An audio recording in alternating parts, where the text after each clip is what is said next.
Halo kawan UGM, berjumpa lagi dengan Kailani di sini di BTS City, Beyond the Scene Collaborative.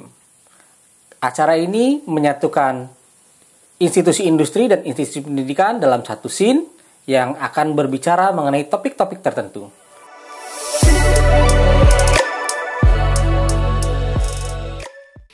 Kali ini kita kedatangan narasumber dari PT Keywords Company, Bapak CP Arifin. Panggilnya Bapak atau Mas nih? Mas aja mungkin biar kelihatan lebih muda ya. Oke. Mas CP Arifin. Beliau adalah seorang Technical Operation Manager di Keywords Company. Sedikit mengenai Keywords Company, merupakan perusahaan penyedia layanan domain, hosting, server, serta jasa pembuatan website dan produk digital lainnya. Saat ini Keywords telah memiliki lebih dari 55.000 pelanggan aktif dari Indonesia dan luar negeri. Banyak juga pelanggannya ya. Kali ini kita mau ngobrolin tentang materi yang cukup berat mengenai pentingnya ISO 27001 dalam industri teknologi. Oke, Mas Cepi. Kalau ISO 27001 ini itu kan dikatakan sistem manajemen keamanan informasi. Ya, betul. Itu apa sih sistem manajemen keamanan informasi dan itu kira-kira apa sih pentingnya gitu loh? Jadi di SMKI atau Sistem Manajemen Keamanan Informasi itu ini SMKI disingkatnya ya.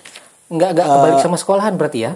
Enggak. Jadi sebenarnya kalau boleh dibilang itu namanya SMS kalau di versi standar internasionalnya. SMS. Information Security Management System, diadopsi ke dalam bahasa Indonesia yaitu SMKI.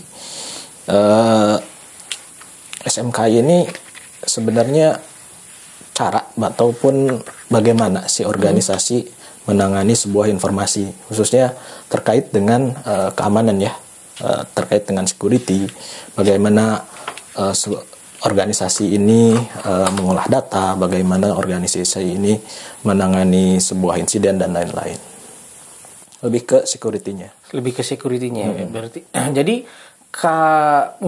bukan ke arah yang lebih teknikal ya. Jadi kalau misalnya nih ada satu ruangan server harus sekian meter kubik dengan AC-nya sekian derajat, itu tidak diatur di situ. Tidak diatur di situ. Misalnya gini, kalau misalnya ada suatu institusi yang sudah tersertifikasi ISO 27001 ini, itu berarti kan sudah dikatakan institusi ini SMKI-nya itu sudah terstandar internasional gitu ya. Itu pentingnya apa sih gitu loh bagi orang yang mau memilih layanan di institusi ini sama untuk institusinya itu sendiri? Jadi sebenarnya kalau sebuah institusi ataupun sebuah instansi udah mempunyai standar ataupun istilahnya SMKI tadi, udah menerapkan SMKI tadi dan sudah tersertifikasi ISO 27001, itu tuh sebenarnya ada boleh dibilang standar baku. Jadi dia udah diaudit, audit dalam artian auditnya internal dan juga eksternal. Trust, terjamin yang namanya trust.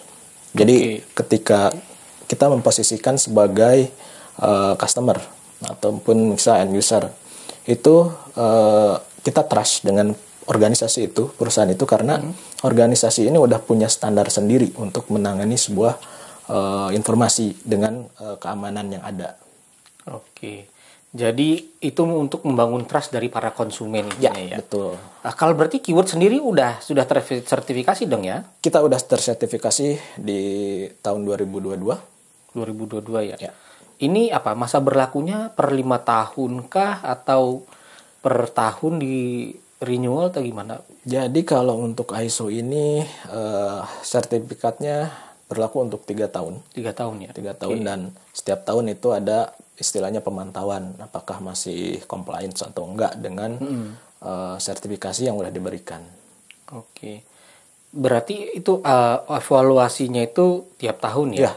Tiap tahun dievaluasi. Berarti itu ada timnya sendiri yang datang atau gimana itu, Mas? Kalau untuk sertifikasi ini sendiri sebenarnya kan kita ada audit yang namanya audit internal dan juga audit eksternal. Audit internal juga kita independen, jadi tidak melibatkan dari internal kita, tapi kita tetap dari luar independen untuk proses auditnya, dan juga ada proses audit dari eksternal. Dari eksternal ini dan yang keyword sendiri kita pakainya BSI, itu untuk sertifikasi 27001-nya. Oke. Dengan adanya ISO ini, company-nya kan lebih trusted. Setidaknya konsumer kan akan semakin tertarik ke sini gitu. Karena kan kalau ngeliat dari kasus-kasus yang tempo hari viral juga ya, ada 377.000 data tersebar, leak keluar, dijual gitu. Nah, setidaknya kan konsumen itu kan lebih percaya gitu ke ini. Nah, berarti mereka akan berpikir bahwasanya, oh ini lebih aman nih, gue nyarok data-data gue di sini gitu. Ya, oke, baik. Sebenarnya kalau untuk itu ada peningkatan dari sisi trustnya customer juga. Oke, gue percaya nih perusahaan ini memang saya mempercayakan istilahnya layanan saya di sini, itu memang peningkatannya ada. Dan ISO ini sebenarnya memang bukan sebuah jaminan kalau aman 100% ya Pak. Aman 100% karena sistem di online ini kadang memang ada yang tidak bisa ketahui. Tapi dengan adanya ISO ini, kita istilahnya sudah menjamin, dalam artian ketika terjadi insiden atau mungkin kebocoran, kita tahu apa yang harus kita lakukan di situ. Gitu. Jadi sudah ada langkah-langkah preventif. Betul, seperti itu. Langkah preventifnya kita lakukan, terus after insidennya juga kita pasti lakukan apapun yang tertera di sertifikat kita. Oke, jadi nggak cuman dari pelanggannya yang lebih merasa percaya, dari sisi company juga lebih percaya diri untuk memberikan servis yang oke gitu ya. Betul. Oke, siap. Jadi kalau misalnya gini, itu kan diperpanjang 3 tahun. Apabila nanti dalam evaluasinya itu tidak memenuhi standar, itu kan takutnya tidak bisa di-renewal lagi gitu ya, atau diperpanjang lagi. Itu mungkin nanti resikonya dengan konsumen gimana, Mas? Jadi kalau misal audit ini, selama perusahaan itu bisa menjalankan dan juga komitmen, entah itu perusahaan atau organisasi ya. Selama perusahaan atau organisasi komit dengan apa yang udah dilakukan, itu bisa meminimalisir, istilahnya kalau di dunia ISO itu finding namanya, temuan. Apakah ini ada beberapa, kalau di ISO itu ada 114 kontrol yang mana kita harus compliant semuanya.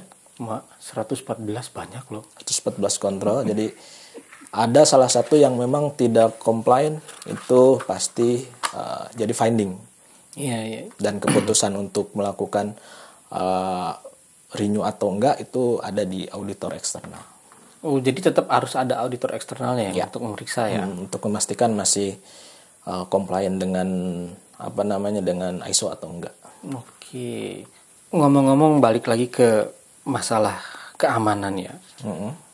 Konsumen itu pingin data-datanya kan aman. Kalau ngelihat dari kasus-kasus yang kemarin itu, jaminan apa sih dari SMKI ini dengan ISO-nya ini dari keywords ke konsumen? Kalau dari sisi jaminan, sebenarnya kita udah melakukan tindakan-tindakan yang memang disarankan atau distandarkan. Oh, ini tindakan-tindakan yang dilakukan untuk preventifnya. Menangka yang namanya, kalau di versi yang 2022, karena di ISO itu ada yang versi 2013 dan juga versi 2022. Dua versi berarti. Oke. Ya, karena 2013 udah hampir lama ya. Udah 10 tahun ya. Udah hampir 10 tahun. Dan di situ ada poin-poin yang memang udah nggak relevan dengan teknologi yang sekarang ya.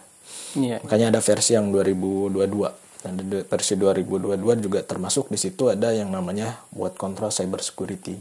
Di situ peran sebagai peran SMKI atau ICMS di 27001 ini mengontrol bagaimana caranya untuk tindakan preventif. Kalau misal anggaplah kayak misal terjadi leak data, itu preventifnya kayak gimana, entah itu misal dienkripsi ya. Salah satu teknologi yang mungkin bisa kita pakai itu adalah yang namanya enkripsi, di mana ketika terjadi kebocoran data, terutama data-data sensitif ya, terlebih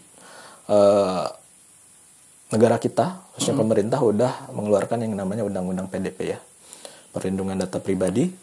Jadi ketika terjadi kebocoran data, bagaimana organisasi atau perusahaan ini bisa menangani data-data sensitif itu dengan enkripsi tadi, salah satu contohnya. Enkripsi, baik. Mas Cepi, tadi kan dikatakan ada 2013, 2022. Sedangkan keyword sendiri kan sudah dari tahun kemarin ya, 2022. Untuk keyword sendiri itu kan bergerak di bidang hosting dan domain. Kira-kira Mas Cepi tahu nggak sih untuk ISO ini sendiri yang 27001 ini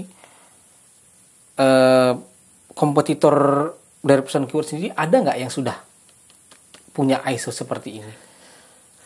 Oke, di industri cloud services sendiri atau hosting khususnya memang belum banyak ya. Kita kan karena kebetulan sertifikasi kita di akhir tahun 2022 kita udah sertifikasi ISO, dan 2002 sendiri yang versi 2022 sendiri baru muncul di akhir tahun juga.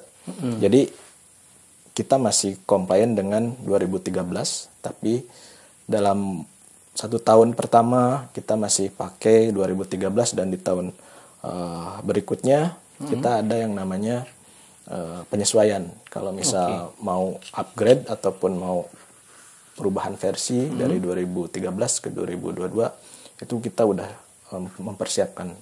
Oh, itu berarti ada tim auditornya lagi yang untuk memeriksa compliance-nya gitu ya? Ya, karena versi 2022 sendiri memang kalau di Indonesia memang dari sisi auditor eksternalnya atau organisasi yang mensertifikasinya sendiri memang harus udah sertifikasi duluan. Oke. Jadi si lembaga yang mensertifikasi kita memang harus udah punya sertifikasi juga untuk bisa mengaudit yang versi 2022. Oh, jadi sistemnya kayak profesor memberikan associate professor kepada calon yang baru gitu ya? Iya, betul. Oke. Jadi gini, kalau misalnya suatu perusahaan atau institusi itu sudah tersertifikasi ISO gitu, kira-kira ada nggak sih resiko yang muncul kalau misalnya layanan teknologi yang saya sebagai konsumen gitu ya, ada nggak sih resiko yang muncul kalau misalnya saya tidak menggunakan layanan dari keyword gitu yang notabene sudah tersertifikasi. Misalnya saya ke sebelah, ke perusahaan sebelah gitu, ini belum tersertifikasi nih. Ini kan lebih murah dong, milih yang ini aja dong gitu daripada yang satu ini begitu. Itu gimana? Resiko-resiko sama ini apa tantangannya? Memang sebenarnya tantangannya tersendiri memang perusahaan yang udah tersertifikasi biasanya memang harganya memang lebih mahal. Karena kita punya standar tersendiri ya, standar sendiri. Tapi di situ juga ada jaminan kualitas yang bisa kita berikan. Contoh di hubungan dengan pelanggan itu juga diatur. Jadi bagaimana kita memberikan sebuah layanan ke customer itu, seberapa komit kita dengan customer itu juga diatur di ISO ini. Contoh sederhananya kita komitmen uptime sampai 99,9%. Bisa. Disitulah peran dari ISO ini memantau bagaimana ini tetap terjaga. Dalam artian benar nggak sih perusahaan ini komitmen dengan apa yang udah diperjanjikan dengan customer. Oke, gitu. Jadi konsumen merasa lebih safe begitu ya? Betul. Ya, seperti pepatah Jawa bilang, ono rego ono rupo. Ada harga itu ada servis yang akan kita terima dengan baik. Oke, baik Mas Cepi. Sebelum kita akhiri, apakah ada closing statement mengenai topik kita kali ini. Oke, closing statementnya sendiri dari sisi kualitas memang ISO ini menjanjikan sebuah kualitas yang memang punya standar tersendiri, di mana kita berkomitmen untuk terus memberikan pelayanan yang terbaik kepada pelanggan kita dengan memberikan istilahnya perjanjian dengan customer juga, bagaimana kita memberikan sebuah layanan yang memiliki standar internasional seperti itu. Iya, oke, baik. Baik kawan UGM, sebelum kita akhiri, bagi kawan UGM yang memiliki pertanyaan atau hal yang ingin dikonsultasikan atau sekedar ingin curhat-curhat cerita mengenai pengalaman terkait tema kali ini, silahkan kirim email ke ugmjkt.team@gmail.com. Nanti dari beberapa email terpilih akan dibuatkan video yang terpisah. Oke, baik. Mas Cepi, terima kasih atas waktunya. Sama-sama. Oke, kawan UGM, cukup sekian dari kami. Sampai jumpa.